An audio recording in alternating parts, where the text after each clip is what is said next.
చూస్తున్నాం. గాల్లో ఉండగా విమానం ఇంజిన్ ఒక్కసారిగా ఆగిపోయింది. నిజమే, మీరు వింటున్నది అక్షరాల నిజం. టేక్ ఆఫ్ అయిన కొద్దిసేపటికే కుడివైపు ఇంజిన్ ఆగిపోయిందట.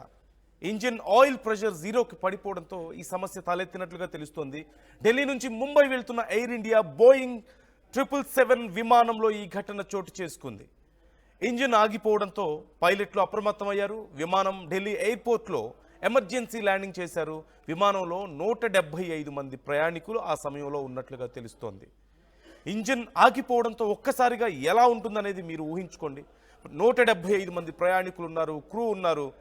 ఇంజిన్ ఆగిపోయింది, కుడివైపు ఇంజిన్ ఆగిపోయింది. ఒక్కసారిగా కొంచెం బ్యాలెన్స్ అవుట్ అవుతుంది, కొంచెం షేక్ వస్తుంది ఫ్లైట్ అంతా కూడా. కానీ ఇమ్మీడియట్గా పూర్తిగా ఇంజిన్స్ రెండు ఆగిపోయి కింద పడిపోయే అవకాశం ఉండదు. ఖచ్చితంగా 2 ఇంజిన్స్ ఉంటాయి ఫ్లైట్ అన్నప్పుడు. ఈ ఫ్లైట్లో 2 ఇంజిన్స్లో ఒకటి ఫెయిల్ అయినప్పటికీ రెండో దాని మీద ఇమీడియట్గా రన్ చేస్తూ దగ్గరలో ఉన్నటువంటి ఎయిర్పోర్ట్లో వాళ్ళు ఎమర్జెన్సీ ల్యాండింగ్ చేస్తూ ఉంటారు. అయితే టేక్ ఆఫ్ అయిన కొద్దిసేపటికే ఢిల్లీ నుంచి ముంబై వెళ్తున్న సమయంలో టేక్ ఆఫ్ అయినటువంటి కొద్దిసేపటికే ఒక ఇంజిన్ ఆగిపోవడంతో సెకండ్ ఇంజిన్ మీద ఎమర్జెన్సీ కండిషన్లో మళ్ళీ తిరిగి ఢిల్లీలో ల్యాండ్ చేసినట్లుగా తెలుస్తోంది. వెంటనే ప్రయాణికులందరినీ సేఫ్గా దించి చెక్ చేసినట్లుగా సమాచారం అందుతోంది. అయితే అసలు అక్కడ ఉన్నటువంటి సిబ్బంది ఏం చెప్తున్నారు, దీనికి సంబంధించి డీటెయిల్స్ ఇంకా తెలుసుకుందాం. ఎయిర్ ఇండియా బోయింగ్ 777 విమానంలో ఈ ఘటన చోటు చేసుకుంది. ఢిల్లీ నుంచి మా ప్రతినిధి నవీన్ మనతో జాయిన్ అవుతున్నారు. నవీన్, ప్రజెంట్ డీటెయిల్స్ ఎలా ఉన్నాయి? దీనికి సంబంధించి మేనేజ్మెంట్ ఏదైనా సమాధానం చెప్తోందా? ప్రయాణికుల పరిస్థితి ఏంటి ఆ సమయంలో?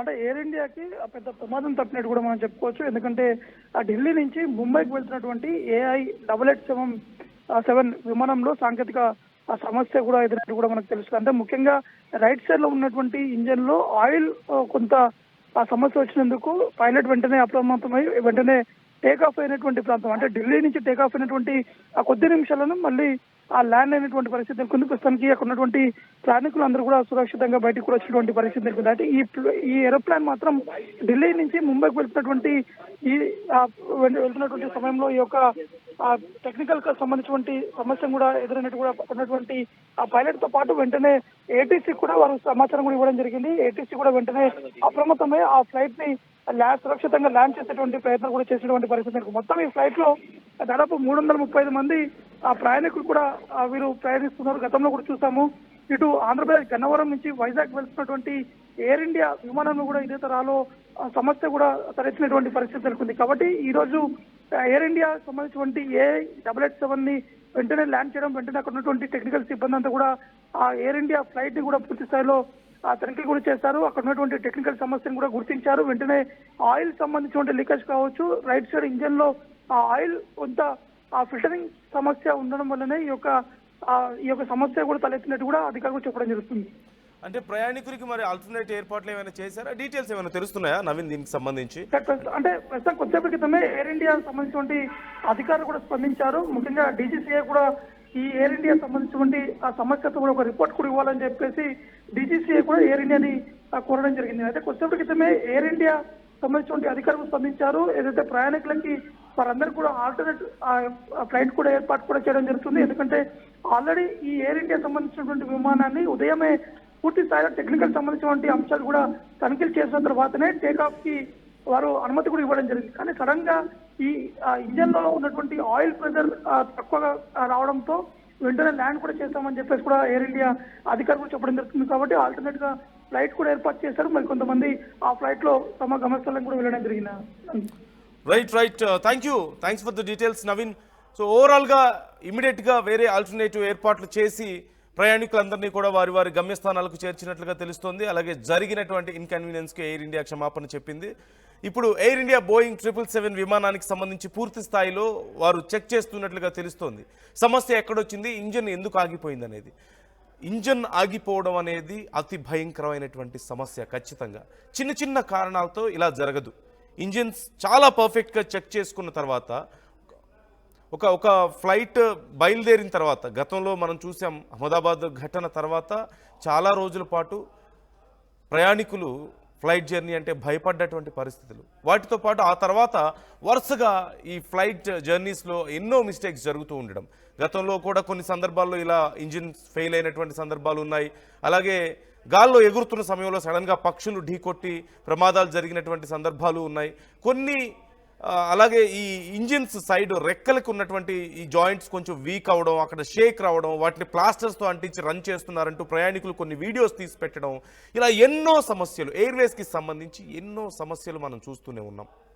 ప్రయాణికులు అంతంత డబ్బులు ఖర్చు పెట్టి ప్రయాణిస్తున్నప్పుడు వాళ్ళ ప్రాణాలకి లేదంటే వాళ్ళ జర్నీకి వాళ్ళ టైంకి తగిన న్యాయం జరగడం లేదు అనే అభిప్రాయాలు చాలామంది ప్రయాణికుల నుంచి వస్తున్నాయి. మనం చూస్తున్నాం. ఇప్పుడు అలాంటి ఒక ఘటన మనం చూస్తున్నాం.